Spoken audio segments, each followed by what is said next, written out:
So I've introduced myself to some of you already. I am Ramona. I am an ex-South African, mother of 2 teenage girls, which is why I work so hard, get out the house a lot. I founded the business 22 years ago now. So, I was 10 years old, it goes without saying. It was a very... I would say it was a very opportunistic situation. I was in my 20s. We were all invincible in our 20s, and we can do absolutely anything. We know everything. So my father's Egyptian, my grandparents Turkish, and so when I decided to start the business, I thought hummus is probably a place to start. Did I know how to make hummus? No, my mother did, but I didn't. And in fact, I was a computer engineer when I came here from South Africa. So actually, when I did make my first batch of hummus and gave it to my friends to taste, their literal advice was, do not give up your day job. This is not edible, and we're not going to buy it even as your friends. So just stick with the safe path. You can have a very perfectly good career in computer engineering. But I didn't listen, of course, and I went back into the kitchen and made a few more batches, and I knew the product was right when it was devoured by everyone. And actually, that's how I do all the new products now. When I make them up, I put them on the table with a group of friends and I just watch. And it's amazing to watch. Like, there's few that just don't even get touched. There's the ones that get devoured, have to refill, and those are the ones we launch. But that's a little nutshell of what I... So if you're invited to a party, you're being analysed, Exactly. Or if we're out and about and somebody's selling hummus, they'll go, do you taste everyone's hummus? And I'm like, no, I don't. Actually, I'm done. I'm done tasting hummus, actually. Thank you. What was the pull for you then? If it sounds like you had a career set up. I wanted to start a business, and I remember writing like little 5-year plans because I was like one of those people, and I was.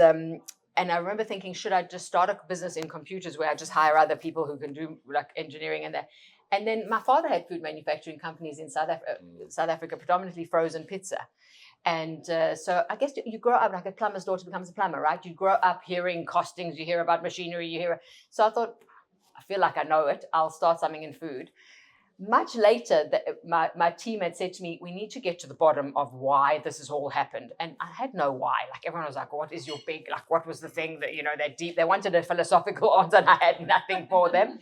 And so they put me in a room with a guy for 3 days, and he had 1 million Post-its. And this guy sits there. He's a marketing kind of guy, I don't know, much cleverer than me in marketing. And he starts just talking to me, and he's writing millions of Post-its, putting them everywhere. And after 3 days and the walls full of Post-its, he goes, you're just a feeder. You just feed people. You like to feed people. That's after all this, that's all I got out of you. And he's right, I do. I mean, you have friends over all the time. To my husband's absolute dismay is like, can we just have one day where we aren't feeding other people, just alone? But I love it. And so actually, I guess it was just a dissemination of that core little thing that he came up with. Amazing.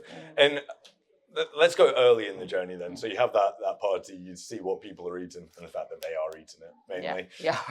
What were the things you got right in the first, call it, couple of years, 2-3 years? What, when you look back, you're like, that was actually core to setting this all up? You know what? I think it's just a little bit of courage to start selling. Now I can say that but at the time you don't think it's anything, right? But at the beginning, there was no retail business. It was all wholesale. It was restaurants, sandwich shops, pubs. And, you have to get that first restaurant. And bear in mind, I was making hummus at night. So I was putting bowls of chickpeas around my lounge. My husband's a saint. And packaging all the way down our bedroom. So I would put to soak chickpeas in the day, come home after work, boil the chickpeas. And at 4 o'clock in the morning, I'd make all the hummus and deliver it into Soho, London, in a little red Peugeot. My technical team would have defibrillators listening to this story. But the point was, I started selling to those restaurants. And then the one guy's got a restaurant and a sandwich shop. Great. And then, so I guess that it's that sort of sell. Just start putting it in people's mouths and see what happens. And interestingly, at the very beginning, quite a funny story was the one restaurant I was selling to, there was a vegetarian burger shop across the way from him, a little bit ahead of their time. They don't exist anymore. But he walked up to me and he went, oh, you sell vegetarian food?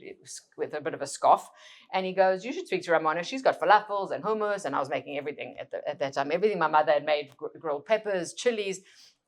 So he said, you should meet her because it's all vegetarian. So the guy goes, sure. And of course, I go on a Saturday because I was working.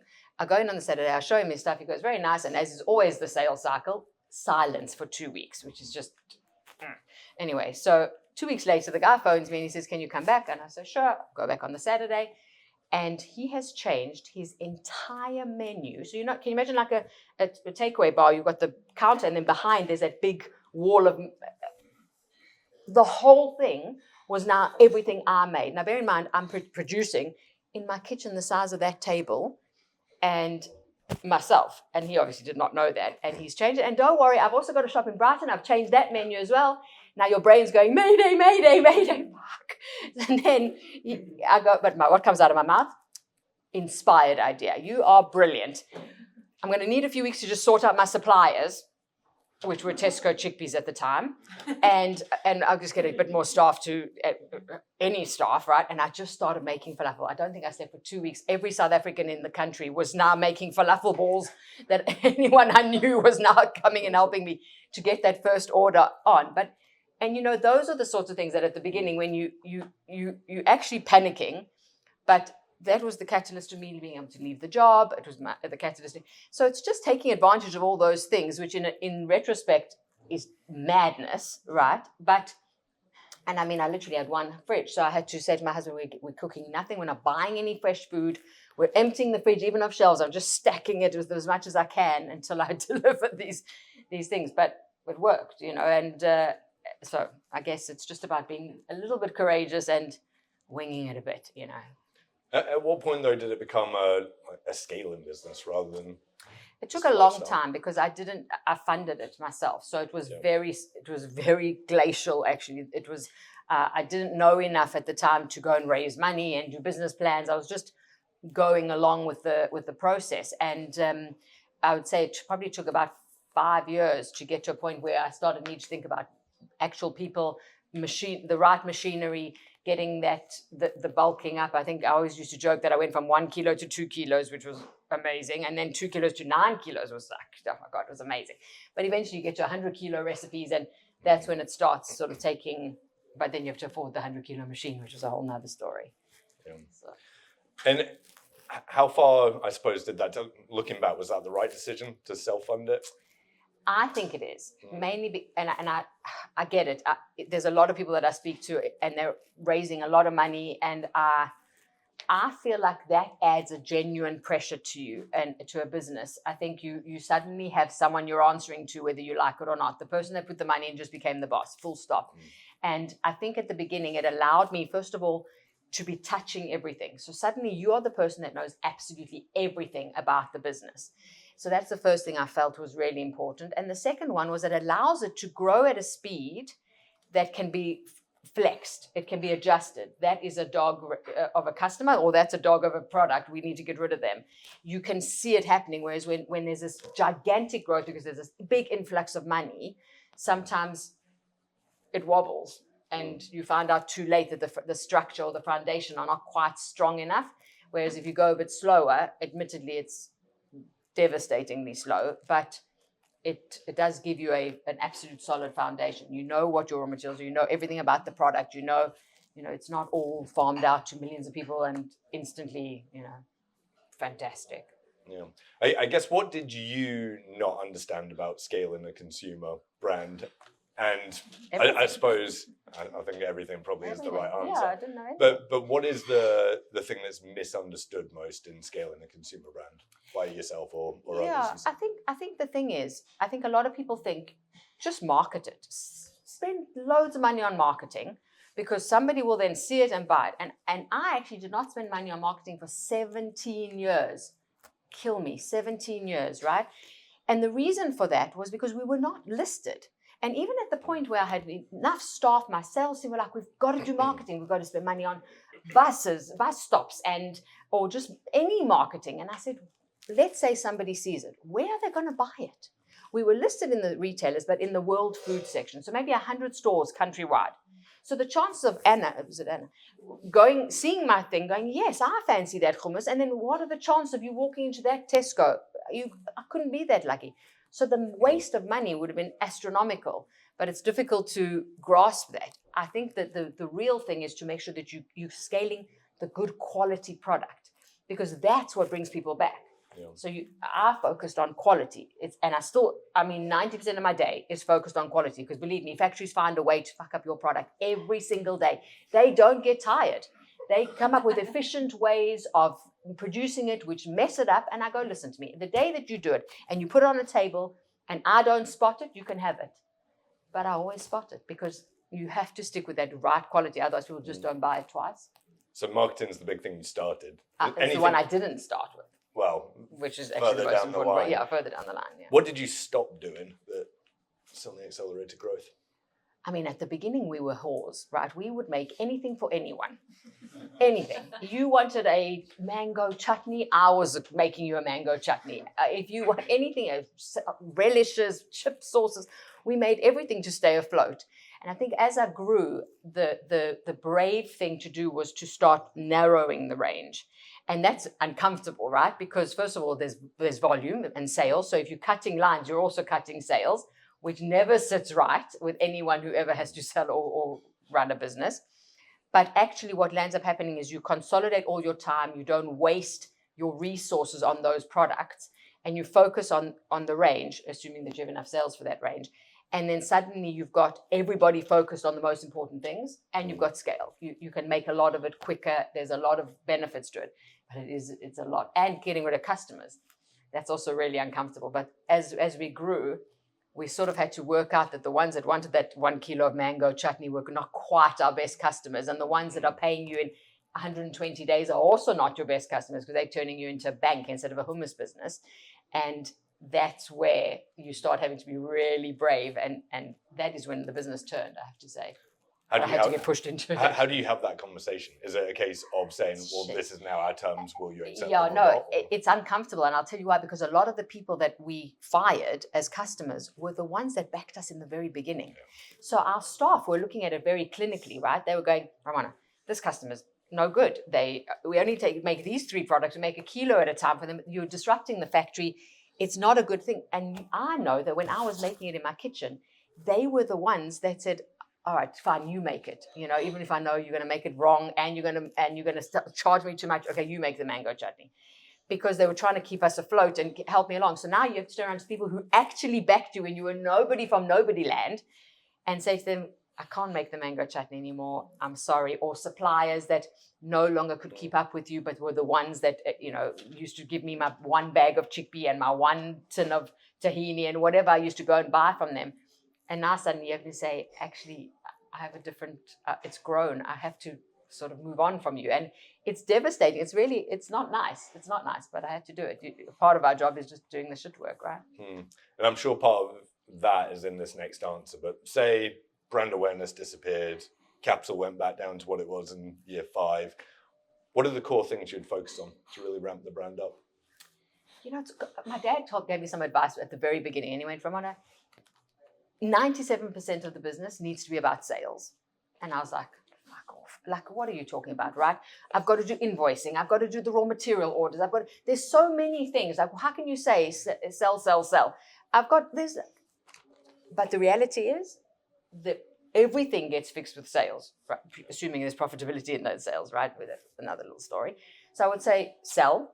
And the other thing is quality. Make sure that you've got a product that people just want to come back for. There's no use having a product that you're marketing the hell out of, but actually no one wants to buy it twice. That's got to be the core place. And so I think those 2 things, and cash flow, Jesus Christ, cash flow. It's got to be the biggest thing that everyone focuses on, because you can get over almost everything except running out of money. Any advice on cash flow? Watch it like a hawk. For me, that was the biggest thing. I found myself, I was a very, very small supplier to a very lot of people, but my payment terms were cast in stone. If you didn't pay, if we said 30 days and on the 30th of that month you didn't pay, on the 1st of the next month you got not 1 chickpea out of me. Anyone from Bitfood all the way to Tesco, anyone who didn't pay on time got cut. And they used to go, Ramona, I'm your best customer. I go, you're not my best customer. You're a charity organization. If you're not paying me on time, you are a charity organization. I choose my charities, not you. So, and the amount of times I said that, millions of times, but they got so used to the fact that I was not the one they paid late, because they'd get cut off. And anyone, and I mean anyone, got cut off. Now, please believe me, you need balls of steel to do that, because they'll go, well, we're delisting you. And you go, well, you can delist me if you think you can get a better hummus somewhere else. But if you want to be supplied by me, you have to pay me on time. That's it. And it caused all sorts of raucous. Eventually, as there was more of a team and they were collecting the money, they were like, Ramona, you can't cut a company like Bitfood off. Are you mad? And I go, guys, that's the rule. Stick with it. And actually, it worked, because otherwise you literally are a bank. And you aren't a bank. I mean, that goes back to showing the quality, though, right? You could only throw your weight around like that because you had the quality. Well, I did, but I was nobody. Right, so I was supplying small amounts of hummus out of a factory in Watford. I might call it a factory to be kind, right? It was a warehouse with 2 people in it. So it sounds like I had weight, but I had no weight. I was just a bully, and I made it sound like I was serious, but actually I didn't sleep. Like I thought, please pay, please only listen me. I was begging the Lords, any God you can think of, just to please do not let this fall apart. But honestly, you have to protect that cash flow. And actually, they get very used to it. Even those because they're not all the buyers. Sometimes just the finance team are just used to messing it around, and suddenly they go, just for God's sake, just pay. It wasn't big enough to make a difference to their cash flow, so it just got them into that process that they thought, shit, she's painful, just pay her. And then, you know what I mean? Or I'll phone 50 times a day and they're like, Jesus, just pay her. Get her off our head. Let's take a step back from that, though. So how do you get into the retailers? When you started out, you were in some, by the sounds of it, smaller restaurants. How do you go from that into the big retailers? So I'll tell you a funny story first. So when I decided I was going to try into retail, I set up a retail brand, and I was the youngest of 3. So my brothers are 10 years older than me. And so at our dining room table, every night, if my brothers were doing something, I'd be like, oh, me too, let me do it as well. So I launched a brand called Me Too Foods, and it was big and bold and bright and cool. And I got it into quite a lot of the retailers, again, in the world food sector, until the hashtag Me Too came out, which is a perfect example of when something that is completely out of your realm happens somewhere in the world and just derails you. And so I had to make the decision then that we were going to change the brand. But the retailers wouldn't let me in. I did change the brand to RAMONA'S. They did put my face on the back of every single pot, which I have to tell you, no one's got confidence for. It's just cringe. It's just, but they wanted to link it to a person, and it was a provenance and an authenticity, and it's worked because it really does do just that. But then your name and picture are everywhere, which is, anyway. So, but that didn't work, by the way. The retailers for 17 years would not move us out of that world food fridge, which was just a lesson in perseverance. And don't think I didn't nag. I was there every 6 months, was whatever the buyers would give me, and I go, move me out of that into that. And they went, we're not moving out of that. You just can't be on the mainstream hummus shelf. Fortune came in, which sometimes you just need a bit of luck. And the retailers like Tesco, Sainsbury's, and all of them were matching Aldi. They started price matching Aldi and Lidl because they were growing. So what they did is they unilaterally sucked all the profit out of their own fridges. So suddenly there was an opportunity for them to make money off a brand that they didn't have to match a price on. So finally they said, okay, we'll give you a chance. Get into the shelves. And it does need a little bit of magic. And so Sainsbury's did it first, and they said, well, we've got this lunch section. They had it from COVID, where they decided to put itsu and a few things that you'd buy your lunch there instead of obviously going to where the restaurants were. So they put it there, which was more mainstream than the world food, but not quite not next to their hummuses. So I went to Tesco and said, well, Sainsbury's has put it into the world food, has put me mainstream. I didn't say next to mainstream. I said mainstream. I said, so you are essentially now behind the curve. Sorry, not sorry. So they go, fine, but we'll put you in the mainstream shelves finally as well. For the same reason, they wanted the profit from my product. And because I'm a big pot, sell for £3.50, they got a much more physical money than they got out of their own label. So it was in their interest. So then I go back to Sainsbury's and I said, well, Tesco have put me in their actual hummus fridge. So now you are behind the curve. Sorry. And I don't want to say it, but so they then said, oh, well, fine. Then this is over a year or so, but eventually they all copied each other and it worked. But what I did learn from it was what I didn't know for the 17 years was they didn't trust that I could supply. So I was going there with passion and excitement, and I was selling my child to them. And they went, we love the product, we love the brand, we love the story. No, 17 years of that, now kill me, right? And so only afterwards, when I finally got to know them better and said, why did you say no for so long? Look at what's happened here. The minute you said yes, look at how big the brand got. And they went, Ramona, we had no idea you would actually supply. You could have gone out of business the next week. We've got KPIs that we need to show. You had no category data. You came with nothing nothing. I didn't even know it existed. So I was going there just selling on passion and giving them to eat a lovely meal. But they were like, we don't have a clue if this is going to work. And I didn't have a clue. I was assuming and hoping, but I didn't have anything that concrete that said, first of all, I've got backing, I've got money in the business or an investor or anything like that that's going to prove to them that this is not going to go out of business, or a factory worth showing. I couldn't bring them to the factory, it was a warehouse. Do you know what I mean? They didn't know that I would die before I let them down. But I now know that was what was preventing them. So anyway, it was a bit of luck, but a bit of a learning curve. So how do you balance that then? Because now essentially you've got two customers. You've got the retailers, but also you need to keep the consumer happy. And it sounds like everything was all consumer quality, happiness on that side. How do you now balance? Well, you need to tackle them both, right? The consumer is the one that's going to keep buying it, which keeps the retailer happy. So you're good. So for me, I drive my staff mad about the quality, mad. I mean, they're like, it's just too far you go. And I go, I know. But if people aren't in love with your product, they're not coming back over and over and over again. And the retailers need to see you making a noise, because that means that we're driving sales, So I guess you have to balance both of them. The retailers have to be kept happy because they're the ones that have to keep you on that shelf. And that is tough, and they're a bit fickle. And so you have to keep them happy, and you have to be big enough and have enough money to do that. But also you have to keep their consumer happy. So whilst the costs are coming in from that end, you can't actually go and make your product cheaper. So you have to prepare for that, both with money, with investment, with scalability. All those things have to be ready so that you don't mess up the retailer side. Because the last thing you want to do, finally get it on the shelf, but you can't afford to buy enough stock, so you start letting them down. Then it's quick, the exit. And then we've touched on it before. So you mentioned you stayed away from marketing because people couldn't find you, but now you're in the retailers. So once that happened, once they did actually launch me, and I did get into all of them one by one, then I said, right, gloves off. Now we can actually do some marketing. And then it's about showing them that you're not only investing in the brand, but investing in the consumers, telling the consumers, growing that.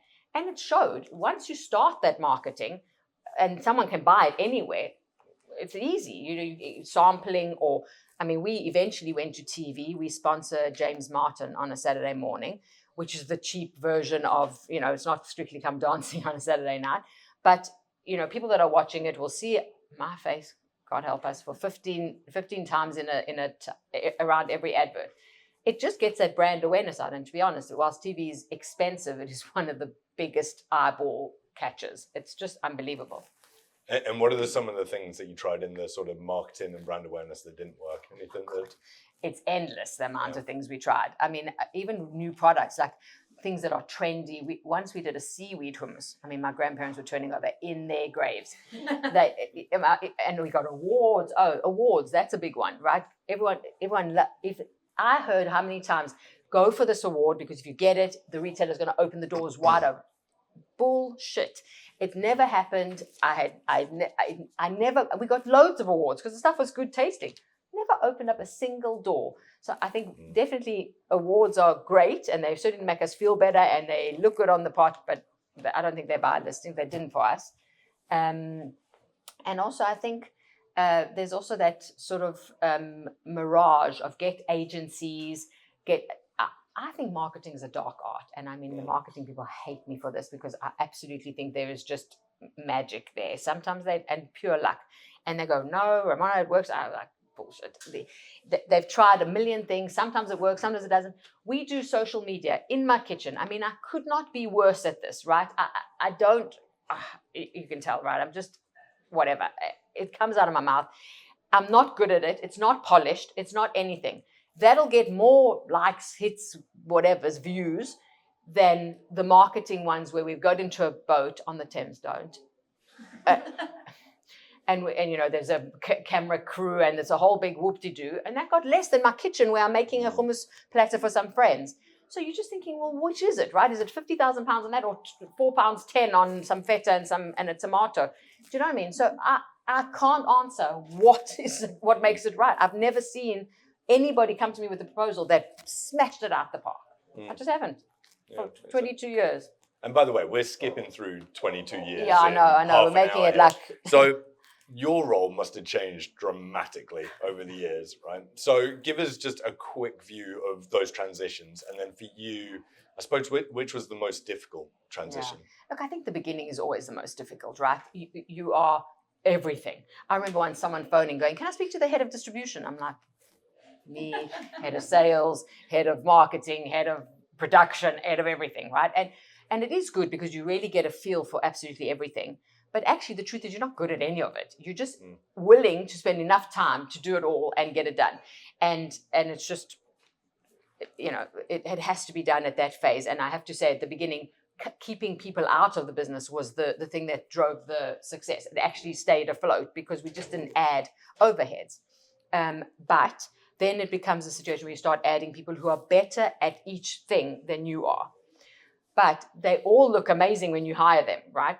And actually some of them are not better than you at it. And that is a weird transition because you want to go, I know nothing about production, yet I feel like I'm better than you at this.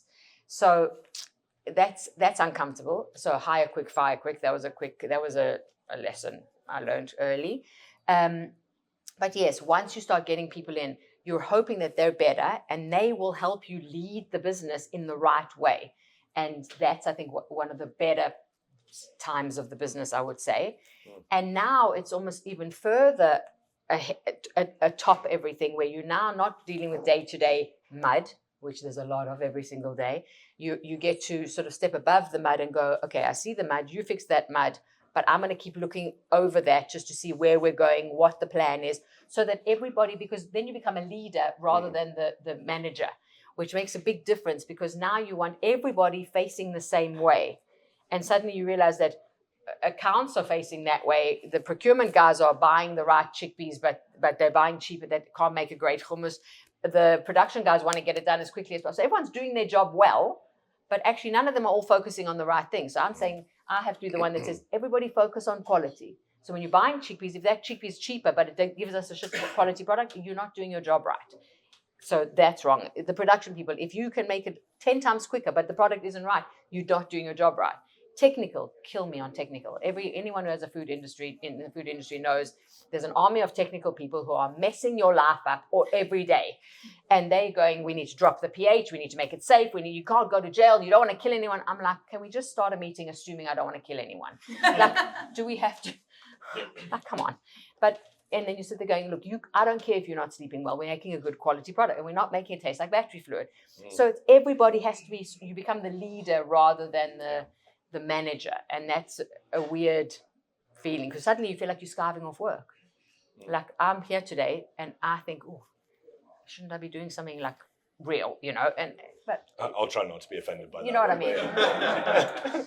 It's because you're so used to doing everything that suddenly just doing the nice stuff is, you almost feel a bit guilty about it, So what were, on the hiring side then, who or what role was the biggest leverage?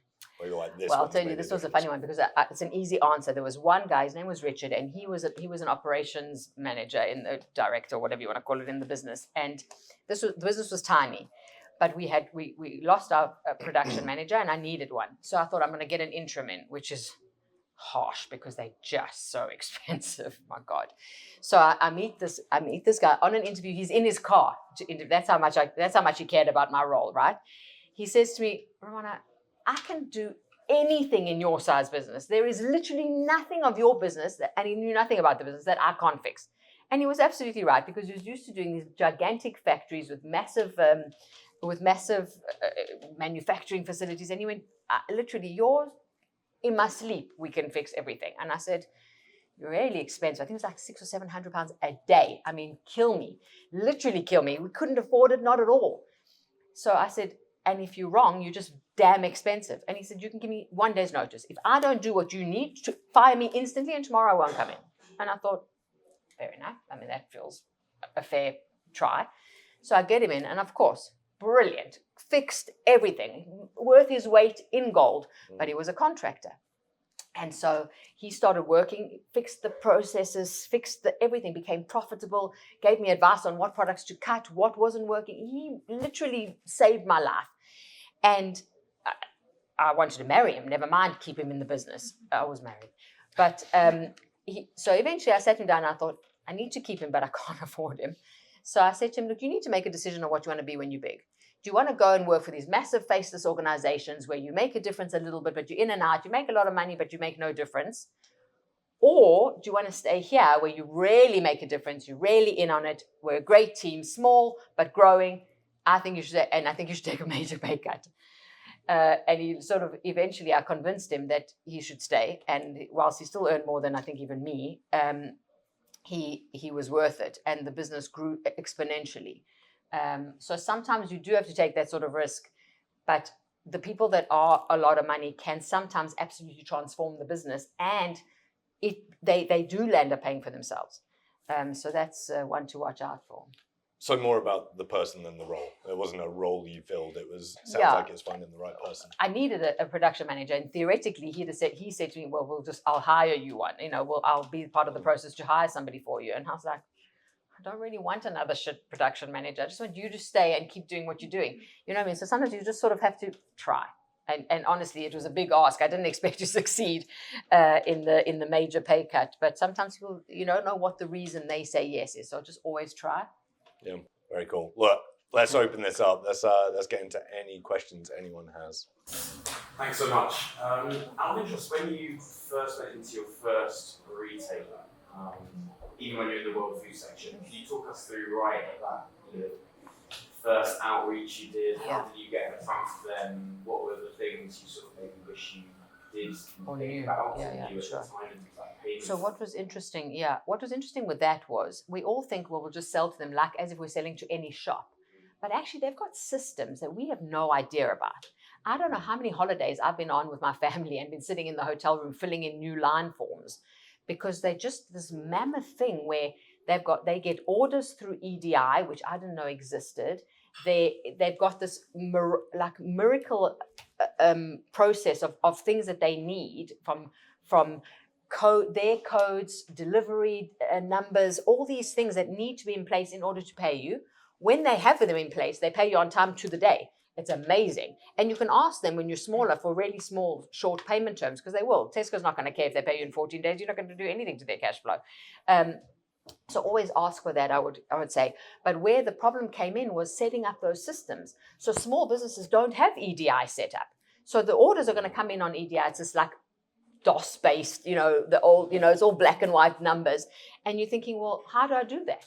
So you have to sort of find out about those things first. They will tell you, but there's a lot of moving parts. And so I'd say I went in to sell to them not knowing any of this, but then quickly had a steep learning curve. So there are like platforms you can get as a small online platforms like WebEDI, I think we use, where the orders come in and they look like normal things, and then you can invoice through that, but then you need all those things. I remember I ended up setting up a spreadsheet that had about 10 or 12 columns of things that were needed in order to get that invoice approved. And I used to have to spend a lot of time with the finance people there going, what are you missing? Why aren't you paying that invoice? And they go, well, you need the delivery number. Where do I get that? It's on that process. Well, how do I get a login for that? So you land up having to get 5 or 6 different places to get that information from. And that's going to be a steep learning curve. And also you don't want to waste your time on that, because you're not going to get paid without it. So you want sort of to have that set up so that, because obviously they'll sell more than what you usually sell. You want to be paid quickly. And that's a system that you want to spend a lot of time fixing. How did you get your first meeting with those finance? Dogged determination. I just kept asking, and it took a long time. And by the way, after meeting Tesco and they were imminently going to list, it took 4 years. Wow. 4 years from the meetings where they were imminent. It's going to happen. And we need these new line forms because we're going to launch now. So I'm sitting in the hotel room trying to fill this in. My family are at the beach, and I'm sitting in the air-conditioned hotel room going, and 4 years. And sorry, we've delayed about another 6 months. So you go, okay, good thing I sat in the hotel room. and it drags out like chewing gum. So you just got to bear in mind that these things are slow. They are slow moving. It was imminent, but we decided not to do it this time. We're going to do it next time. And they do keep it going, and they do eventually list you. They are just slow, and you can't base your entire business on that, because you'll go out of business before they actually get it done. Yeah. And that was my experience. I'm not saying it's everyone's. Firstly, that was awesome, because, especially for me, because I've got a food and drink business. So Okay, just to see what might come ahead.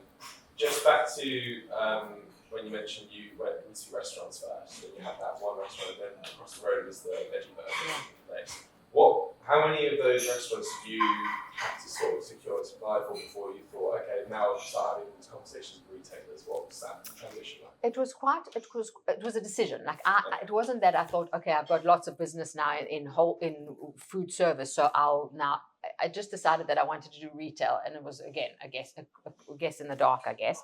There wasn't this big strategic document that I was working off of, but I would say where it benefited me to have that wholesale side meant that I could buy the time that it took to get into the retailers. And there's a lot of people who say, look, why don't you go into the ethnic market? There's a lot of them, you can get a lot. I didn't do that because I didn't feel like I could get the scale I needed, and I didn't think I would get that customer. So I thought, while that allowed the business a stability and allowed me to be able to still breathe and get money in while I was waiting for the big ones to finally give in. So I would say it's not about how big it is, it's just about how secure you feel. And having a business that's stable means you got the time to wait for these guys to finally get you on the shelf, and it can take years. It can. Yeah. Tom? Thank you, Ramona. Where did you go from being a great product to, in your eyes, a brand that was recognized, where there was consumer pull-through and you could leverage that brand? And what was the shift from your perspective? I think it was the amount of stores we got into. So what landed up happening was, finally we got the listings. That was I mentioned it, and then over years you ask for more distribution. So once it's selling through, they give you more and more shops. Now the later shops are always smaller, so you don't get the sort of exact growth. It's not like that times 5, but you get to be everywhere. Eventually, we could prove to them through market data, through category data, that we were growing their category. They were declining, we were growing. If we didn't exist, us, little Ramona's Kitchen, if we didn't exist, the whole hummus market would be going backwards, which is, madness. And that takes me back to that quality piece. If you've got something that they will absolutely love, and that's why I drive everyone mad about the quality, because they're not going to buy it twice if it's not great. And now you want people to love it, not just like it, love it, and that difference is what buys you the loyalty of the retailers, because they know that if they have you there, whether they sell yours or not, people are walking up to the shelf.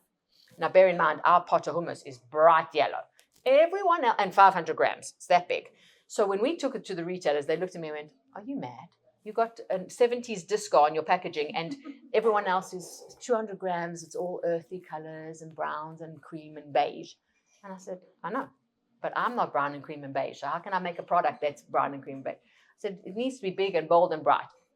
So they went, all right, we'll give it a shot, but it's not going to sell. So we got onto it, yay. But if no one takes us off the shelf, within 6 weeks, we're off it. So we need to be something that slaps people in the face when they walk past that beige wall and go, what the hell is that bright green or bright yellow pot? And it worked. People picked it up. Even if they didn't buy it, they went, oh. So you need that bit of differentiation, and you need a great quality product. And then the retailers are all in, because they want your sales. In fact, at the moment, they want my sales more than they want their own, because they make more money off us and we bring people to the category. It's a win-win. I went to the packaging people and I went, what have you got that's bigger than everyone else's? And they went, we got a soup pot. And I was like, okay, let's go with that. So we went with the soup pot, which is tapered, doesn't work for hummus. Everyone's knuckles get dirty. It's a problem. I get lots of emails about it. But it was a nice size, it was tall. The retailers liked it because it took one facing, it wasn't wide and flat. It didn't cause any problems. You could put it worked. But it was ridiculous. It was a soup pot, right? And it seals with water. We don't have a watery product. Anyway, that's the pot. But I think that what landed up, luckily, it was luck. This was not a plan. There was no consultant that told us what to do. we just got lucky but the brightness of it does contribute to it. We had a lot of emails going. I was about to buy my normal Tesco own label, and then I saw this thing and I thought, what is it? And I turn around, I see your face. I'm like, all right, I'll give it a try. So, but it did contribute to it. It did stand out stupidly on the shelf. It's pink and yellow and green when everything was beige. So it worked. I reckon as well, because it's in a bigger tub, I reckon you eat more of it. So when you have those little ones, you're like a bit precious. Oh God, don't use it. It's Finish expensive. it up. 100%. And I've got 4 kids, and so your stuff sits on our shelf and moves out all the time. And they're in there digging the stuff out. And I'm saying to my wife, that's going out way faster than it. 100%. And what we used to have a 250 gram pot, and we convinced the retailers to put the 500 gram next to it. They were sure it wasn't going to sell. And what we quickly worked out was the 500 gram sold at exactly the same speed as the 250. So whatever you were selling got eaten in the same amount of time. So we took the 250 away eventually and said, they're going to eat 500 grams in a week if they were eating 250 in a week. And if you give them a kilo, they'll probably eat a kilo in a week. That's the product quality. Your kids, my kids, are taking it out at breakfast. And I'm like, are you having hummus for breakfast? And they go, yeah. Or my 15-year-old actually said to me the other day, totally unprompted, and they don't often give compliments, let's be honest. She turned around and she goes, you know what I like about your hummus, Mum? I said, what? She goes, you never get sick of it. And I was like, well, you haven't. It's been eating for 15 years. So, I mean, it's fair enough. And I thought, Good case study. Yeah, So what about a side product then that gets down to the bottom? Yeah. So my kids The are already, scooper. I've eaten thin, so they answer to get to the bottom. But what about Ramona thins? Now, bear in mind, I don't have to pay for hummus, right? Yeah. And I know the recipe, so I can make as much as we need. My kids will put the pot of hummus back in with like a little bit at the bottom. You can see through. Like you can see the bottom of the pot. And I go, guys, do you think this is finished? I go, I've just got a little bit left in there. And we're not short of hummus, right? I can just get another one. And I go, what do you think? It is it's just a, you do. People are just mad for it. Yeah, very cool. I've Alejandra. got 2 questions for you. First is, if you wanted to start from the beginning, what would you do differently? And then second would be, how do you then decide when to expand your product range and what would you start with? Okay, so what would I do if I started again? I feel like I would do it again, the same thing. I just am very much a protagonist of take your product to the market and check if you've got a business, right? I meet a lot of young entrepreneurs who are really good at, and they're really passionate. And I just go, just because you love it and your family love it doesn't mean everyone loves it. Take it to a market and sell it. See which are the products. Don't start with 10, start with 3. And I think that's something I'll just do again. Just get it out, sell it, and see whether you have a business and whether there is actually people who really want those few products. So that's that answer. What was the second one again? I'm getting old. When would you then expand your product range? So we have tried, and we are expecting to launch we're trying to launch a new range in April, which I'm moving into cheesy dips. So I am, and again, it's a risk. You take it to the retailers and you hope to God they're going to put it on the shelf. Sometimes we put it on the shelf and actually the factory landed up letting us down, so we've had to delist products, which is a bit of a bummer. But I've always said my product range needs to be fully accessible. It needs to be words people know. So I'm not going for a foie gras or a truffle, anything that could be polarizing. I want things that people just know the word. They'll know a parmesan, they know pecorino, they know ricotta. These are things that I'll come out with now that just feel normal. And then the brand's trusted. Actually, I'm trusted. So when I make the product, I know I'm going to make something really, really delicious. And as long as I can make that in scale, then that's what I'll launch. And so for me, I'm very pedantic. I'm quite good now at making the recipes at home in my kitchen, which I do, and then taking it to the factory to scale up. But if they can't match it, or the technical nerds want too much to mess it up, we don't launch it. I'm very, very pedantic. If it isn't what people expect of the brand, we don't do it. And another thing I wanted to bring up is consistency. One of the big things about products and consumers is if you buy Coca-Cola, you want to be able to taste the same thing every single time. You can't buy Coca-Cola once and then the next time it's different, because you're not going to buy it a third time. You have to have a consistent product that everybody wants, that some people want. Now, I always say to my factory, even if you make a bad product, some people will want it, some people won't. But don't make a changing product. It has to be the same. Otherwise, your customers don't know what to do and they don't buy it anymore. So I think dips is my next. The next one. Last question, I think, time-wise. How, like, early on, how did you manage the chilled supply chain? So I assume it's The chilled supply chain, we used a company called Oakland International. They do consolidation. So the biggest problem with something chilled, any distribution, is the amount it costs. So at the beginning, whilst it was expensive, a company that took all the Muller light yogurts added our 3 boxes to Tesco, which always got lost, couldn't find them, had to make different kind of tapes anyway. But they consolidated, so we would send a pallet into them, and they would send the 3 cases to Morrison's, this store, that store, and that worked because they were chilled. They kept the product. We could distribute in 1 pallet, and then it'd go to millions. You've got to be careful of that because the distribution can kill you. But early on, you did it with your car. Oh, at the beginning it was literally not even chilled. Yeah. It just got made so fresh. Yeah. I used to freeze the chickpeas so that the hummus made was cold, and then literally put it into rolling luggage, like a suitcase, because it was easier than carrying a box, a girl. So I just rolled it into the restaurants, and they were like, only person that delivers in luggage. And I said, I know, but it is easier for me. And I used to beg the traffic wardens not to give me a ticket. And they go, we see you here in your red Peugeot every single day. We know not to ticket you. And I'm like, just reminding you. Did you give them hummus? I didn't. Should have. Good done. Well, look, that is just about all we have time for. So I think, Ramona, that was awesome. So I think you deserve a big round of applause.